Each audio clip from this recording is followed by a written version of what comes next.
Hi, this is Conrad Zimmerman of FistShark Marketing, reminding you that this show exists because people like you support it. Go check out patreon.com/FistShark or click the big Patreon button at fistshark.com for more details on how you can help become part of the problem. And thanks for listening.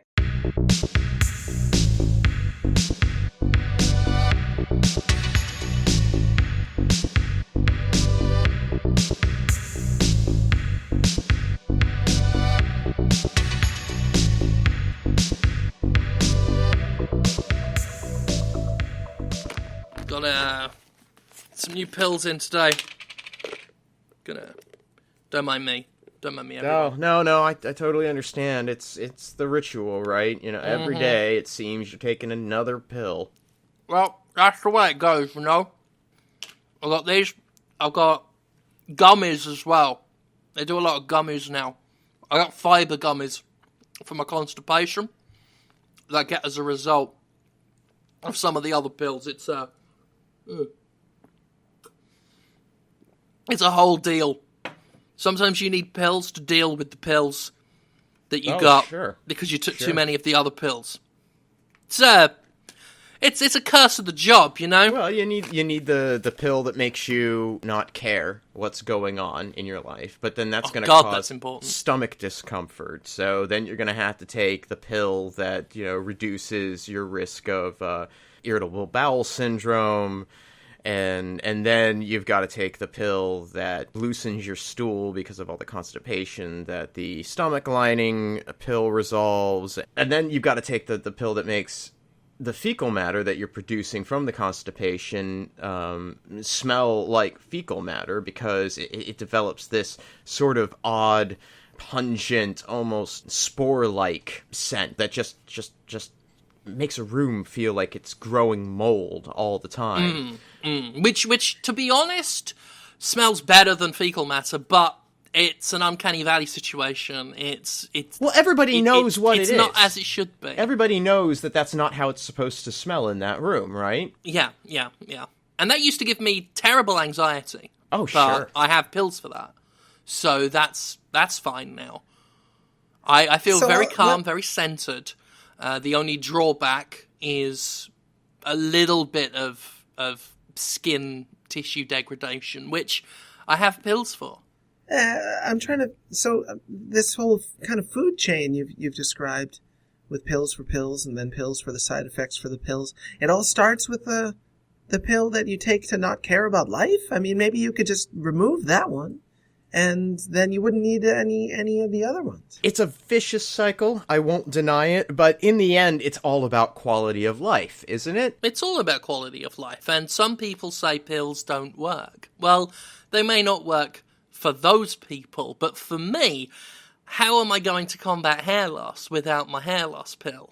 And how am I going to taste food and smell things that have smells and have the sensation of touch again? Well, you can't if you're just going to take the hair loss pill, because the hair loss pill causes all of those side effects. So you're going to need to find, 2-3 other pills to sort of adapt for that effect. Exactly. Yeah. Or I could take pills that allow me to have my sense of touch back, but that causes hair loss, which in turn stops me being able to smell and taste and cry. I mean, sure. Or you could accept the natural way of life, which is your hair. I mean, you're going to look great with hair or without hair, Jim. You're a very, very good-looking man. I'm not going to look like Donnie in the mailroom. Haggard. Like Skeletor, yellow skin, no hair, purple hood, blue skin that stops at his neck. That's what a lifetime without medicinal aid will give you. That's the thing. Humans are always evolving, right? We're always taking that next step forward. We're always trying to improve human life. We're on a train, like in Snowpiercer. Exactly. And the pills, they're just a logical extension of that, right? It's our ever-increasing need to adapt ourselves to better suit the world that we've created for ourselves. Some people would think that this is a compounding problem. I see it as a compounding solution.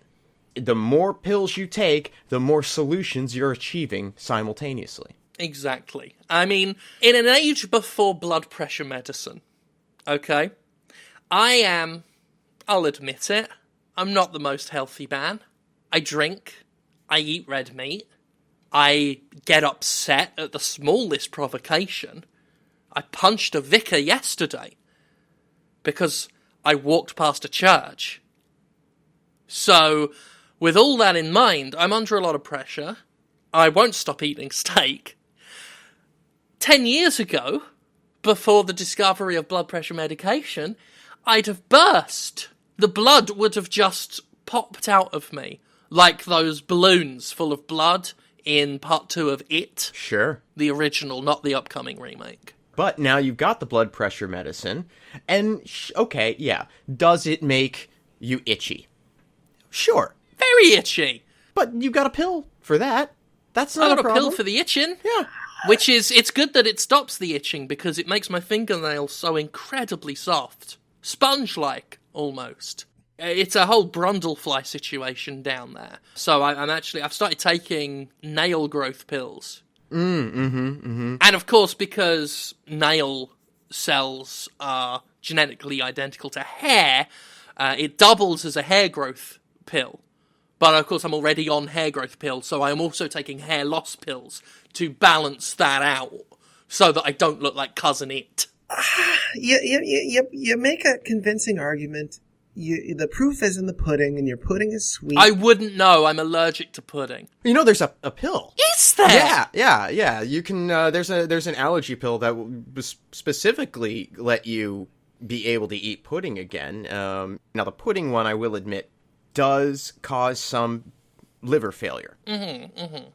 Well, that's to be expected. I mean, I barely have one now. And you're already probably taking something to deal with cirrhosis, so I can't imagine that it would be a problem to just add this in. Yeah, I mean, I'm assuming that the medication I've got for liver failure is just regrowing whatever's sloughed off there. Right. I can only assume. I don't know medicine. I'm not a doctor.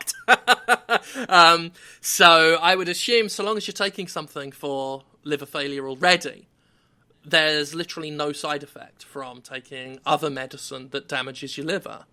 Maybe I'll double the dose of the liver. Oh, there you go. Yeah, that's smart. Yeah. I'll have a word with Dr. Nonsense and see what he can give me for that. I've started using Dr. Nonsense because Dr. Nightscream, of course, within the company, doesn't believe in pills or indeed any chemicals. Not for the human body, anyway. Not for the human body that he intends to live. See, he is a doctor, and that is doctorly advice. That is good knowledge. You could try without these pills. You've been on them for so long, you don't even know. Maybe you would be even happier, even healthier to just cut them all out. But I could just take the pill that makes me happy. You'd be surprised by how happy you might be if you didn't have all of these pills. I don't take any pills, and I never have. I staunchly refuse. You don't take any pills? No. I don't believe in them. I don't think that they work. I think it's an illusion. I'd much rather just suck some tree bark and rub moss on my skin and hope that it makes me feel fine. And it does. I feel fine. That doesn't sound natural at all. No, that doesn't make any sense. It's beyond natural. It's ultra natural. I put oil, natural occurring oils in my ears and eyes. Are these essential oils? Or are they just optional oils? These are essential oils. These are naturally occurring oils. I don't trust them. These are things that, you use on your joints to make them less creaky, or? Yeah. What kind of oil is this? Is this a kind of... Does it come in a can with a spout? It doesn't not. And if you find oil in a can and use it on yourself, I mean, you'd be surprised. I hope you try it. I can bring some in for you tomorrow, but only if you promise to stop this nonsense with the pills. No. I like pills. and I want to keep taking them. They get me through the day. I can't imagine what my life would be like without pills. I mean, I wake up in the morning, I take the pill that makes me forget about the night terrors. Well, yeah, that's an essential component of any day. And then I have a cup of coffee. Then I take the pill that makes my stomach able to handle the acidity of the coffee. Oh, of course, yeah. I for my morning, as far as that goes, I have to take an appetite suppressant so that I'm not overeating. But then I need to take what they call an appetite encourager so that I will eat something. Right, because you don't want to go too far that other direction. Yeah, I get it. Yeah. Then, because of the side effects of those, I have to take a pigment regulation suppository, just so that halfway through the day I don't start resembling Ganondorf. It's just so, because I care. And that's why this is so frustrating. It's like if a friend was trying to balance their scales and just kept stacking weight after weight on both sides of the scales, and eventually that scale's going to break. Well, Paulson, actually, do you mind if I call you Paul? Yeah, sure, you could call me Paul. Okay, it's just I knew a Paulson, and I can't think right now how I knew him or what he did, but it was something, and that confuses me for some reasons. I haven't had my remembering the past pill to let me know what the issue there is, but it'll just be easier if I call you Paul, which sounds a bit like pill, which will be easier to remember anyway. But I am curious, Paul, like let's just go back to basics. Let's start with the beginning of the day. You wake up in the morning, presumably you've been sleeping, and how do you deal with the night terrors? I don't have night terrors per se. Do you have dream? Do you dream of electric sheep, Paul? That's a loaded question. I mean, sure. I dream about anything. My dreams are non-stop, I would say. I'm always in a dreaming state, just ready to live. And when I close my eyes, those dreams do become more vivid and exciting. And all I need is a little bit of a mushroom rub and a loofah in my a little chow in the morning, and I feel ready to go. I'm not weighed down in the same way you guys are. It's frankly just depressing. Well, what would you take if you were in my position? If you had St. Shriven's disease, or God forbid, a chronic case of achy anus, what would you do about that? I have my medication for both those afflictions. I mean, how do you cure achy anus? Well, have you tried tubbing? Have you tried just a sweet tub in the morning? I don't understand the word you're saying to me. That sounds so alien and scary when I could just swallow a pill with my pink health slurry. A bathtub it's not that bad. You could just get in there, splash around a little bit. Your anus may tighten right up from the cold water. Helps contract. There's natural cures. Yeah, but I have salves and unguents that just peel away the dirty skin. I don't have time for bathtubs. If anything, the water will have a terrible chemical reaction to the rest of what's in and on me. It'll be like a potassium explosion. I have to wonder, just thinking about how your body is basically a pharmacological laboratory in and of itself.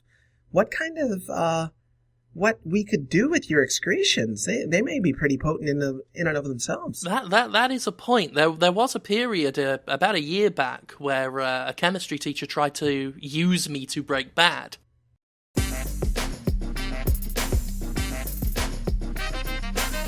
We got dailies back from Chad Kroeger's latest television project. Ooh! Oh, do tell me how it went. I am so excited. Will there be a season 2? I'm not so sure that this was the right way to go. I know that it's very, very popular to reboot series, and I can see the particular appeal of this one for an older audience that always appreciated it, and now the baby boomers have aged into a point where they're absolutely the target for this kind of story. But I just don't know if remaking Murder, She Wrote with Chad Kroeger in the Angela Lansbury role, I don't know if that was the right call. You're saying that the concept of Kroeger She Wrote isn't working? Or yeah, I'm sorry. I mean, I don't doubt you. I would never cast what you say into some sort of aspersory territory, but I find that concept so bizarre. We went to the local mausoleum and focus tested it with our normal group of baby boomer audiences, and they seemed to enjoy it. They didn't move much, but they didn't throw anything. So that's normally a sign that they're on board. Went with our younger demographic, the hip kind of crowd, the Pokemon Go playing 11 to 15-year-olds who are all about Chad, and there were some mixed results there. Most of them were there because a Charizard was in the area, but we assumed their excitement at the Charizard was enhanced by their proximity to a TV in the middle of the park playing an episode of Kroeger She Wrote. Can you just refresh me a little bit? Murder, She Wrote, I think I've seen it, though my memory doesn't always go back that far. That was the show where a Caucasian woman writes murder mysteries and solves problems. Is that right? Yeah. She's a murder mystery novelist that lives in New England in a sleepy little town, and everybody who she becomes friends with, that she hasn't been established to have been friends with for years and years, shows up in this town and then either is killed or is accused of a murder. And she herself is never suspected. Oddly. Huh. It had that famous theme tune. That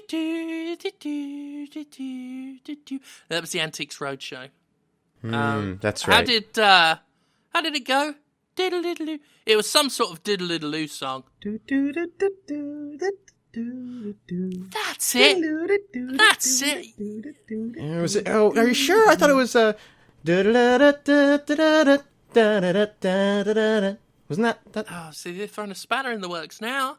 I mean, it doesn't matter. The new one is I've been down to the bottom of every barrel. This is how you write about murder. Oh, because Chad Kroeger is the singer for Nickelback. Is that right? Yeah. Very kindly did the theme tune now as well for the reboot.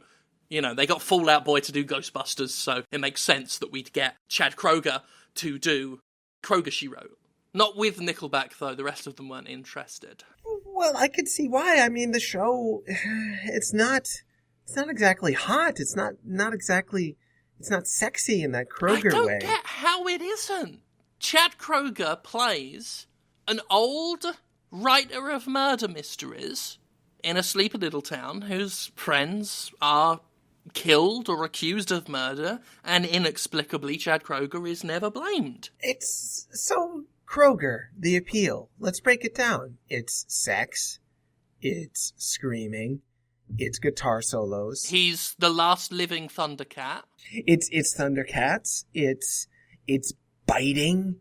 It's dangerous. He stands near Avril Lavigne. And I think all of those elements can work in a murder mystery format. Like, I thought the idea itself was great, right? But as more time passes and we start to see the actual results, maybe we shouldn't have greenlit it for 150 episodes, is all I'm saying. Well, who's writing this show? As you were speaking, I was checking out the daily on my iPhone, and I saw, this episode...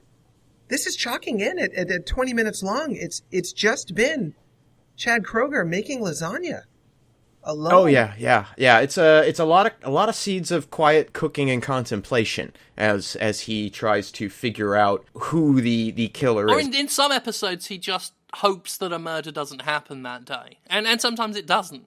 Yeah. Sometimes he just hangs out, eats himself a tasty lasagna, putters around the house. Does a little work on a novel. Takes a nap.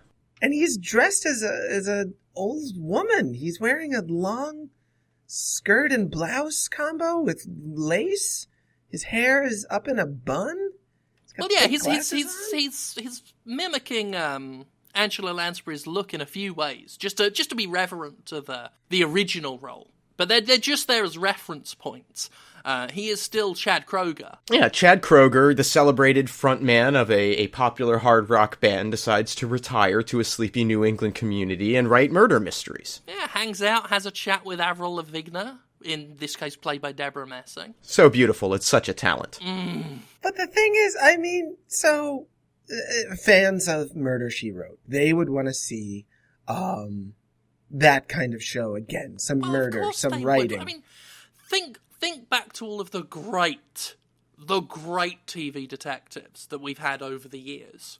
I'm talking about your Sherlock mysteries. I'm talking about your Monk. I'm talking about your Murder, She Wrote. I'm talking about Dick Van Diagnosis Murder. I'm talking about the Black Dahlia Reveal Showdown. I'm talking about all of these great TV detectives. And we haven't had a good one in literally probably a few weeks. The audience is hungry for more. Ravenous, like a shark that hasn't eaten food. And I think it can still feel fresh because, most of I would say 95% of the viewing audience for the original Murder, She Wrote is dead. Or at the very least in a state of torpor.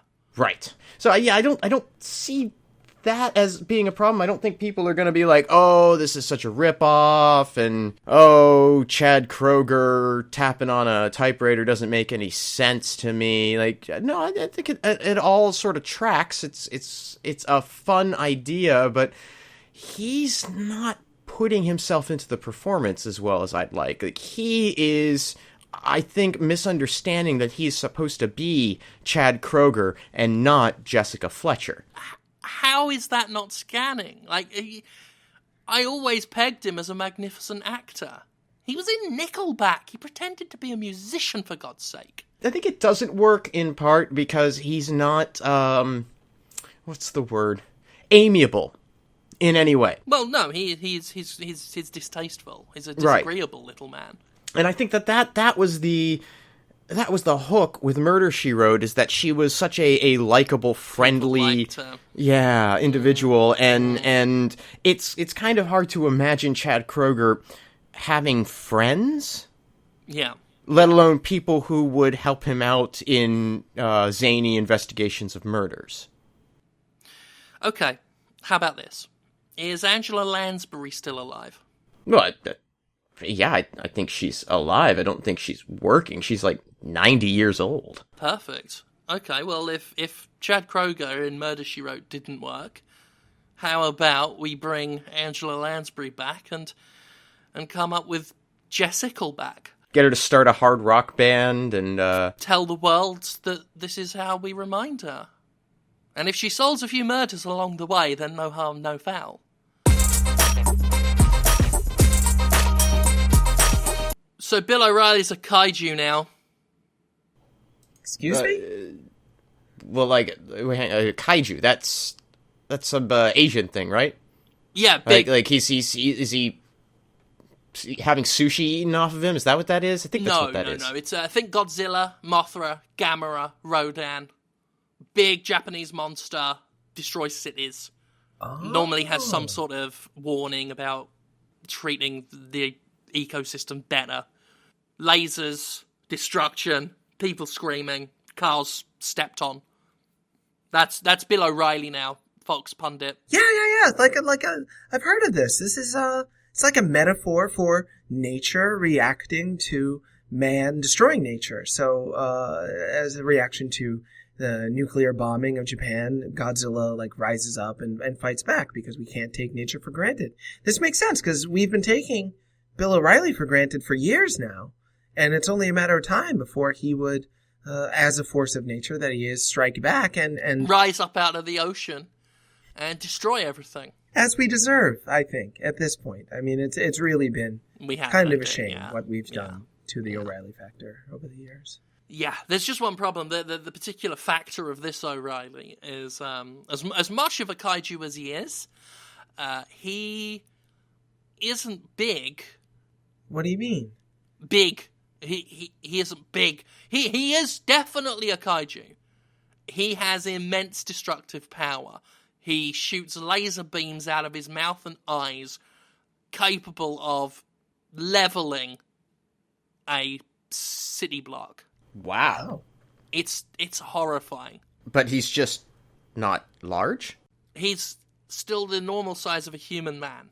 He's relatively tall, though. He's about 6'2". I think he used to play 6'2", basketball. Yeah, definitely. He's a tall, gangly monstrosity. He would be tall for a human, but he's very, very small for a kaiju. Is what? Yeah. Yeah. I mean, there are humans taller than him. Is the issue? I'm about the same height as him. I don't have lasers. That's true. But it is harder to take him seriously as a rampant, vengeful force of nature when he's just walking down the high street very slowly. Well, why is he moving slowly? I mean, you'd think his size would give him a speed advantage that he'd want to capitalize on. I think it's self-consciousness.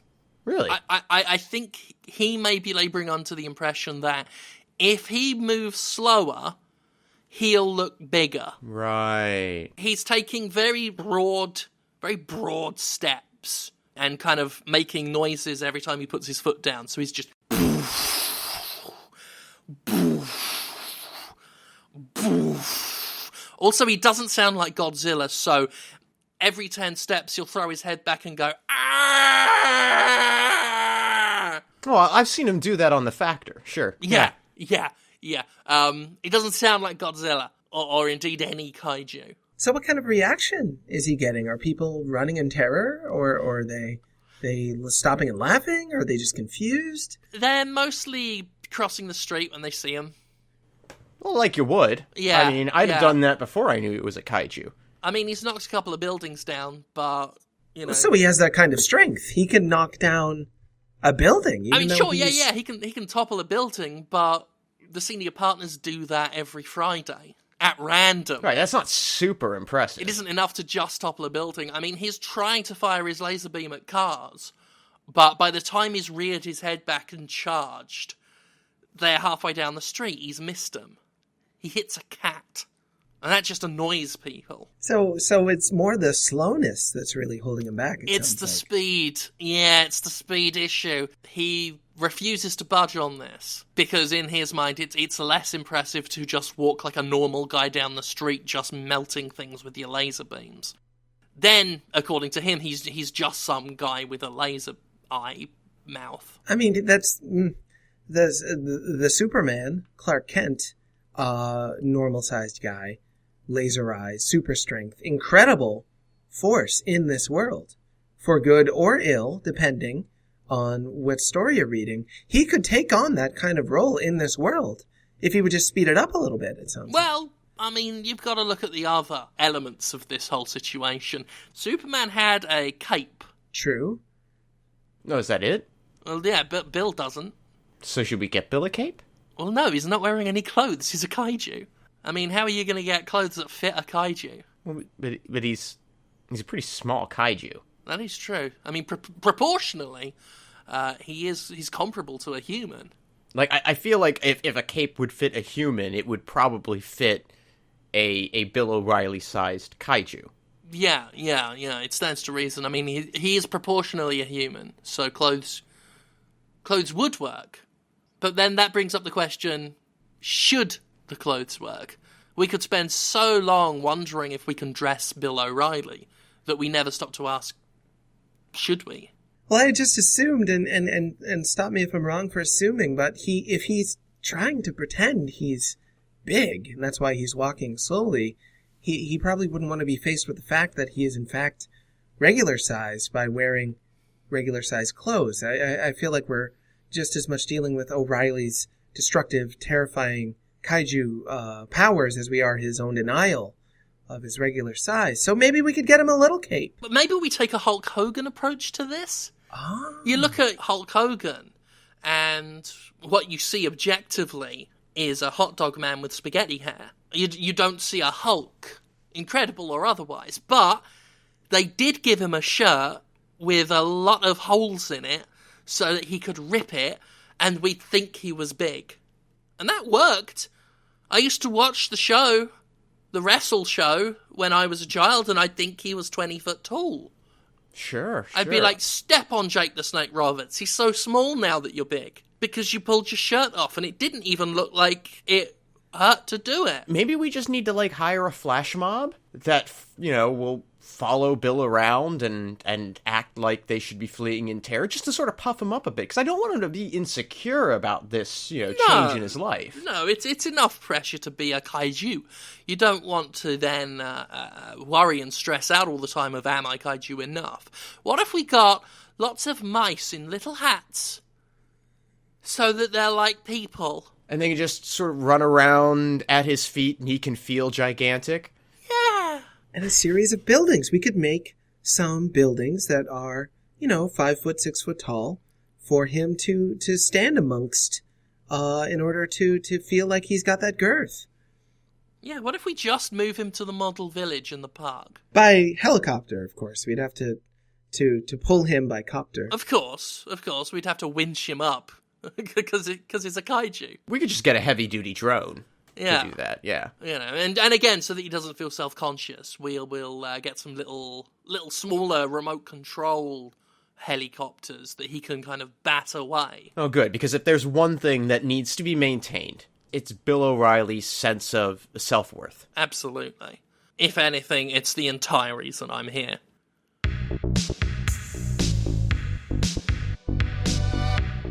FistShark Marketing is Jim Sterling, Conrad Zimmerman, and Paul Sincere. Theme music by Ben Rama. Additional music by Alazar Chand. Our editor is Alan Smithy. Get more episodes and learn how to support the show at FistShark.com. Follow us on Twitter at FistShark for more of our exploits. Complaints can be forwarded via email to fistsharkmarketing@aol.com. And remember, for every action, there's an equal and opposite distraction. Goodbye.